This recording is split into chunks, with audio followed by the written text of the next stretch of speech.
"Sir, you need to stay back behind the safety line." The young lifeguard's voice carried across Clearwater Beach with the authority of someone who had spent exactly 2 summers protecting tourists from sunburn and jellyfish stings. He positioned his muscular frame between the water's edge and the overweight man in the faded swim trunks who had been watching the developing crisis with increasing concern. His partner, equally young and impressively built, jogged over to reinforce the message, both of them dismissing the 62-year-old man as just another confused tourist who didn't understand the danger of the approaching storm. Michael Harrison stood quietly on the sand, his gray hair whipping in the wind that was growing stronger by the minute, his soft middle-aged body showing no evidence of athletic capability. He said nothing in response to their dismissal, just kept his eyes fixed on the water where 3 teenagers were being pulled steadily away from shore by a riptide that was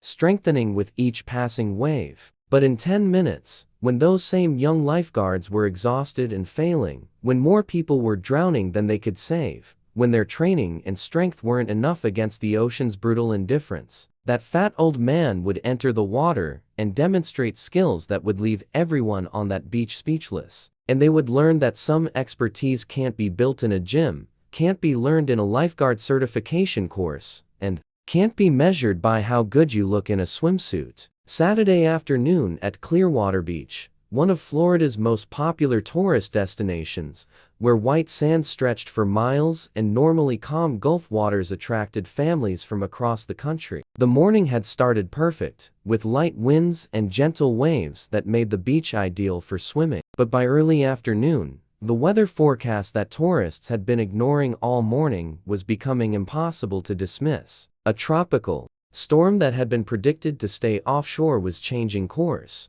moving closer to the coast and bringing conditions that transformed the friendly beach into something far more dangerous. The surf had grown from gentle 2-foot waves to angry 6-foot breakers in less than an hour. The wind had shifted from pleasant breeze to sustained gusts that whipped sand into stinging clouds. Most concerning was the development of powerful riptides, invisible rivers of water that could pull even strong swimmers away from shore faster than they could swim back. The Clearwater Beach Patrol had posted red flags and closed the beach to swimming, but dozens of tourists were already in the water when the flags went up, and many of them didn't understand the serious danger they faced. The patrol consisted of 6 lifeguards, all in their early 20s, all certified rescue swimmers who had completed their training and felt confident in their abilities to handle any situation. Michael Harrison had been sitting in his beach chair 50 yards from the water's edge, reading a paperback novel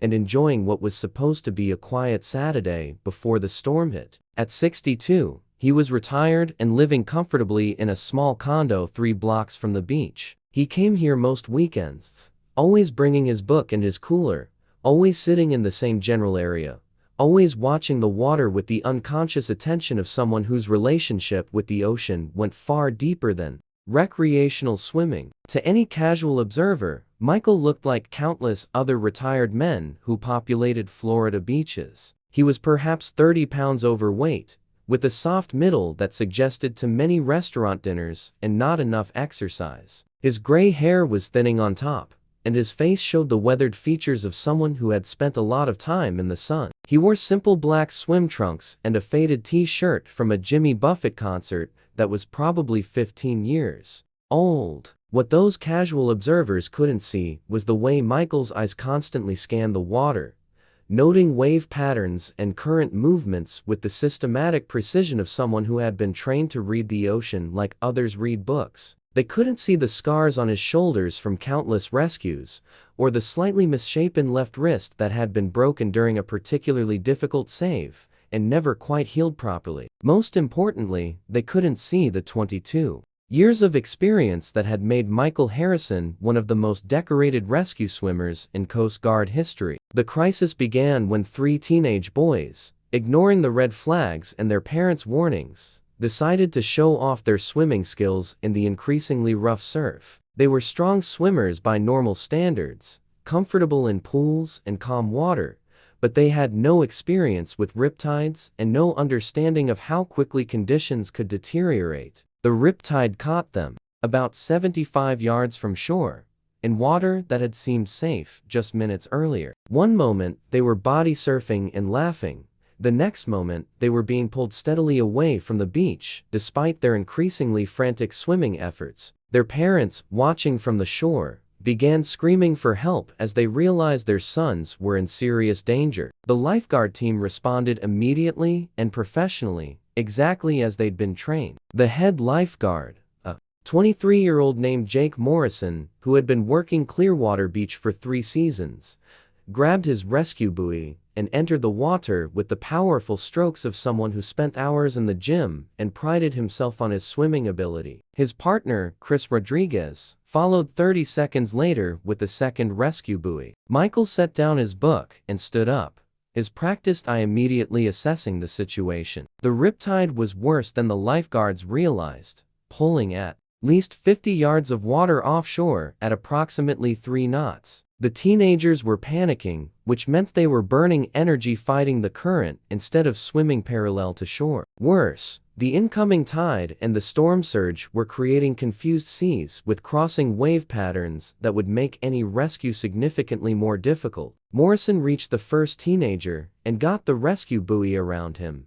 but the effort of swimming against the riptide had exhausted the young lifeguard more than he'd expected. He was a strong swimmer in pool conditions, but the ocean was teaching him the difference between controlled training environments and chaotic real-world rescues. He managed to get one teenager started back toward shore, but he was breathing hard and his strokes were already losing their earlier power. Rodriguez reached the second teenager, but the panicking boy grabbed him in a death grip that took precious seconds to break. By the time Rodriguez got the rescue buoy properly positioned, both lifeguard and victim were being pulled further offshore by the relentless current. The third teenager, watching his friends being rescued, made the fatal mistake of trying to swim directly back to shore against the current, exhausting himself and making his situation progressively worse. Michael walked calmly toward the water's edge, his movements unhurried despite the growing emergency. He carried no rescue equipment, wore no identifying uniform,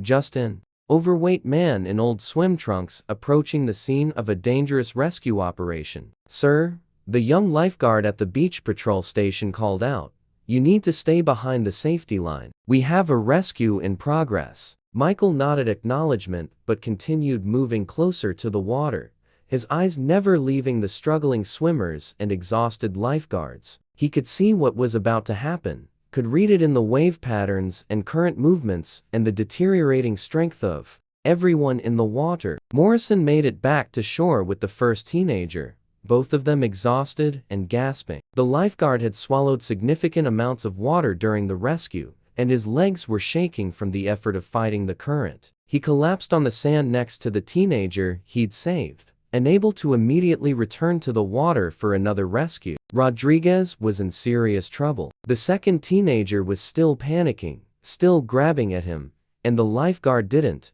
have enough strength left to manage both the victim and the increasingly dangerous conditions. They were being pulled further offshore with each passing minute, and Rodriguez's powerful swimming strokes were no longer making any progress against the riptide. The third teenager had disappeared beneath the surface. 2 more lifeguards entered the water, fresh and strong, but they were fighting the same conditions that had exhausted Morrison, and the distance to the remaining victims was growing steadily. The head of beach patrol was on the radio calling for the Coast Guard, but everyone knew that help wouldn't arrive in time for the boy who had gone under. Michael Harrison walked past the young lifeguard who had tried to stop him, stepped over the safety line, and entered the water with the unhurried confidence of someone who had done this thousands of times before. His entry wasn't dramatic or showy, just a simple walk into the surf that transitioned smoothly into a swimming stroke that looked deceptively casual. The young lifeguard started to call out another warning, then stopped as he watched Michael's movement through the water. There was something about the way the old man swam that didn't match his appearance. His strokes were economical rather than powerful, his breathing controlled and rhythmic, his body position perfectly streamlined despite his extra weight. He wasn't fighting the water or the current. He was working with them, using the ocean's movement rather than opposing it. Michael angled his approach to use the current rather than fight it, swimming parallel to shore to escape the riptide's pull, before turning toward the drowning teenager's last known position. His decades of experience had taught him to read water movement, to identify the subtle differences in wave patterns that indicated where victims might surface, to position himself to intercept rather than chase. He dove beneath the surface with a fluid motion that seemed impossible for a man his age and size, his eyes open in the churning water, searching systematically through the underwater chaos. The ocean was his element, had been his workplace for more than 2 decades, and he moved through it with the comfort of someone returning home after a long absence. He found the boy 12 feet down, unconscious and sinking, arms floating limply above his head. Michael grabbed him with one hand, planted his feet against the sandy bottom, and pushed off with a powerful thrust that sent them both rocketing toward the surface. He broke through into the storm-tossed air, repositioned his grip on the boy to keep his airway clear, and began the controlled swim back toward shore. But he wasn't fighting the current. He was swimming at an angle that used the water's movement to help rather than hinder, letting the ocean carry them in a diagonal path that would eventually intersect with the beach. His strokes remained economical and controlled, his breathing steady, his body position maintaining perfect efficiency through water that was growing rougher by the minute. The crowd on the beach had grown larger as word of the rescue spread. Dozens of people stood at the water's edge, watching in amazement as the overweight old man who had been told to stay back behind the safety line performed a rescue that looked effortless, despite conditions that had exhausted trained lifeguards half his age. Morrison, recovered enough to stand, watched Michael's approach with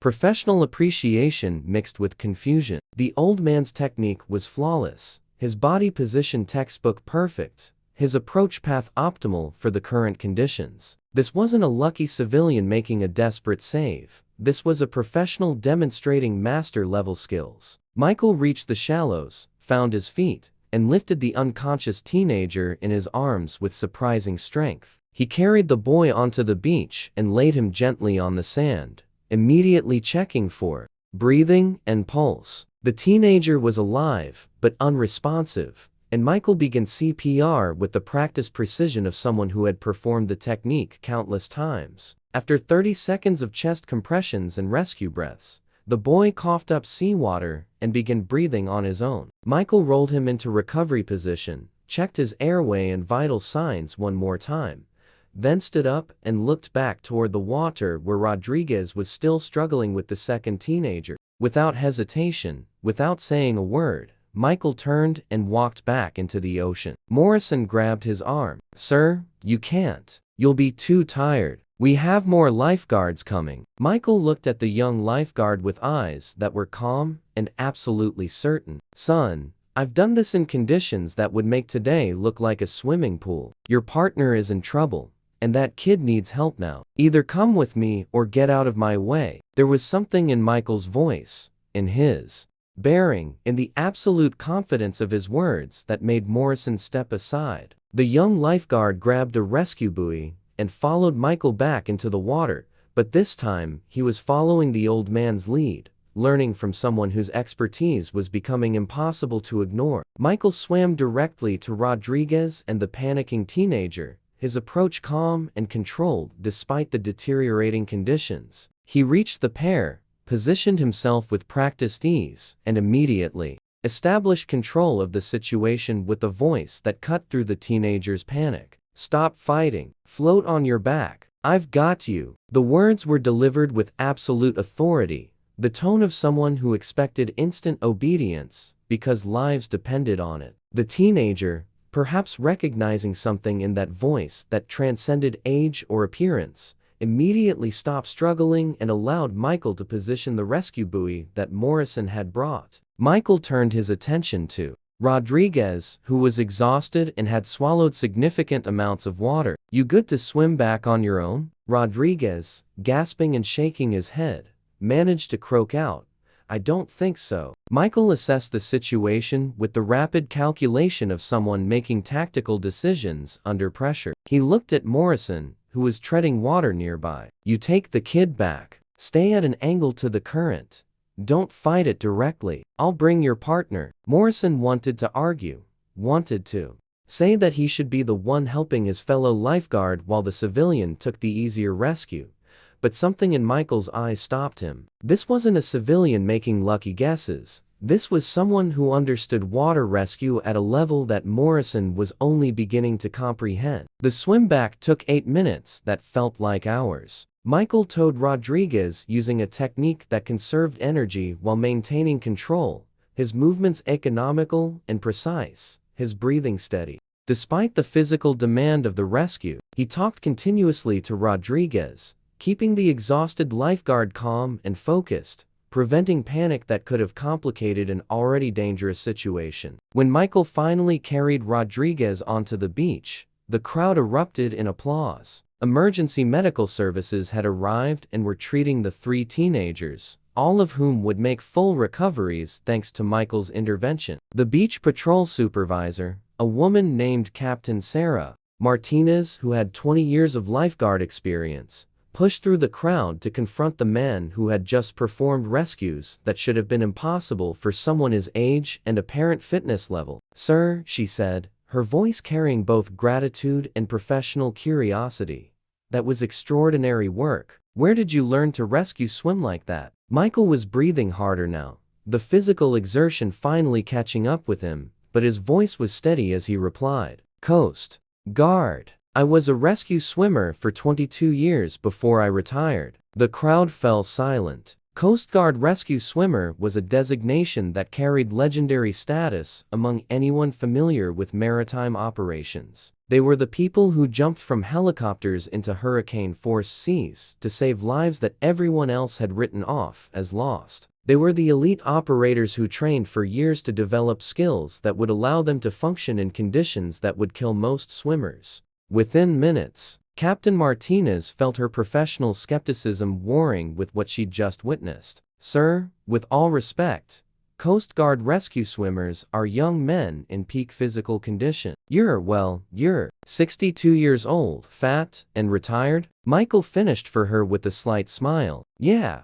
I noticed. But muscle memory doesn't care about your waistline, and water technique is about efficiency, not strength. I might not look the part anymore, but I spent 2 decades learning how to do this job right." Morrison approached, still catching his breath from his own rescue efforts. "Sir, the way you read the water, the path you took, the technique. I've never seen anything like it. We trained for this, but what you did was different." "Because your training is designed for normal beach rescue operations," Michael explained. "I was trained for the worst possible conditions because that's the only time the Coast Guard gets called. When someone needs rescue in calm water, regular lifeguards handle it. When it's a hurricane with 30-foot seas and 0 visibility, that's when they send us." Rodriguez, wrapped in a blanket and recovering from his ordeal, looked up at Michael with new understanding. "Sir, you saved my life. I thought I knew what I was doing, but I was in over my head out there." "You're a good lifeguard," Michael told him. "You did everything right according to your training. But your training didn't include riptides this strong or conditions this bad. That comes with experience, and experience takes time." Captain Martinez had pulled out her phone and was making a call. Within minutes, she'd confirmed Michael's story through Coast Guard databases. Michael Harrison, retired Coast Guard aviation survival technician, call sign Wave, 22 years of service including deployments during Hurricane Katrina, Hurricane Rita, and numerous other major rescue operations. Official records showed more than 300 confirmed saves, including multiple rescues in conditions that were considered unsurvivable by conventional standards. "Mr. Harrison," Martinez said, closing her phone and looking at him with new respect, "I owe you an apology. When I saw you approaching the water, I assumed you were just another civilian who didn't understand the danger. I had no idea we had one of the Coast Guard's legends living 3 blocks from our beach." The story might have ended there, with Michael returning to his beach chair and his book, his brief intervention saving 3 lives before fading back into anonymous retirement. But one of the teenagers' parents had filmed the entire rescue on their phone, and by that evening the video was spreading across social media with viral intensity. The footage showed everything: the young lifeguard struggling and failing, The overweight old man being told to stay back, his calm entry into dangerous water, his flawless technique performing rescues that looked easy despite conditions that had defeated younger, stronger swimmers. Within 24 hours, the video had been viewed millions of times, with comments ranging from amazement to skepticism to detailed analysis from other water rescue professionals who recognized master-level skills when they saw them. The media attention was immediate and intense. News crews descended on Clearwater Beach, wanting to interview the man they were calling the Guardian of the Gulf. Local television ran segments on Michael's Coast Guard service, including footage from Hurricane Katrina that showed a younger, fitter Michael Harrison being lowered from a helicopter into floodwaters to rescue families from rooftops. But the most significant impact wasn't the brief media fame, it was the transformation in how the Clearwater Beach Patrol approached their work. Captain Martinez invited Michael to help redesign their training program, incorporating techniques and approaches that came from his decades of experience in extreme conditions. Michael agreed, on the condition that he wouldn't be treated as some kind of celebrity, but simply as a resource for improving water safety. Over the following months, he worked with the lifeguard team to develop new protocols for handling dangerous conditions, teaching them techniques for reading water movement, for conserving energy during long rescues, for maintaining calm under pressure. Morrison and Rodriguez became his most dedicated students, spending hours learning from someone whose expertise had been earned through thousands of rescues in conditions they could barely imagine. They learned that physical strength was less important than technique and efficiency, that understanding the ocean was more valuable than fighting it, that the best rescuers weren't necessarily the ones who looked most impressive in their swimsuits. The teenagers Michael had saved all visited him to express their gratitude. The boy who had been unconscious, whose life Michael had literally pulled from death, wrote a letter that Michael kept in his wallet for the rest of his life. It read simply, "You taught me that heroes don't always look like heroes. Thank you for being there when I needed someone who knew what they were doing." Michael continued living his quiet life in Clearwater, still reading his books on the beach, still watching the water with practiced eyes. But now, when he sat in his beach chair, lifeguards would stop by to ask questions, to learn from his experience, to understand the difference between adequate training and true expertise. One morning, 6 months after the rescue, Michael was approached by a Coast Guard recruiter who had seen the viral video. "Sir," the young officer said, "we're developing a new training program for rescue swimmers, incorporating lessons learned from recent operations. Would you be willing to consult on the program? Share your experience with the next generation?" Michael thought about the young lifeguards who had dismissed him, about the lives that had been saved because his skills remained sharp despite his appearance, about the responsibility of those who possessed hard-won expertise to share it with others. He thought about the difference between looking capable and being capable, about the importance of teaching young rescuers that effective technique transcended physical appearance. "I'd be honored," he said. The training program Michael helped develop became a model for Coast Guard rescue swimmer instruction across the country. It emphasized technique over strength, efficiency over power, experience over youth. Most importantly,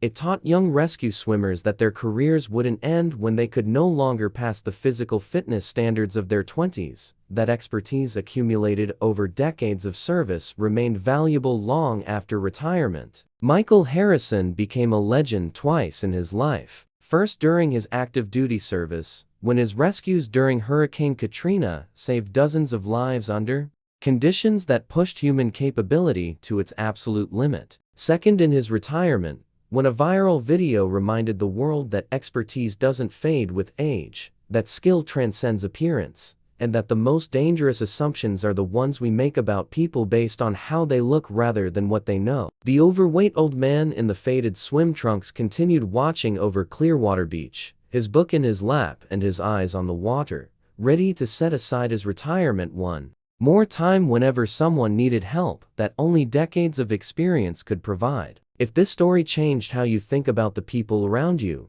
If it reminded you that capability often comes in unexpected packages, and that experience is more valuable than appearance, then share it with someone who needs to understand that heroes come in all shapes and sizes. Subscribe to hear more stories about underestimated experts and hidden legends, and hit that like button if you believe that true skill is often invisible until the moment it matters most. In the comments below, tell us about a time when someone surprised you by demonstrating expertise that their appearance never suggested. Let's celebrate the quiet professionals who carry extraordinary capabilities behind ordinary exteriors.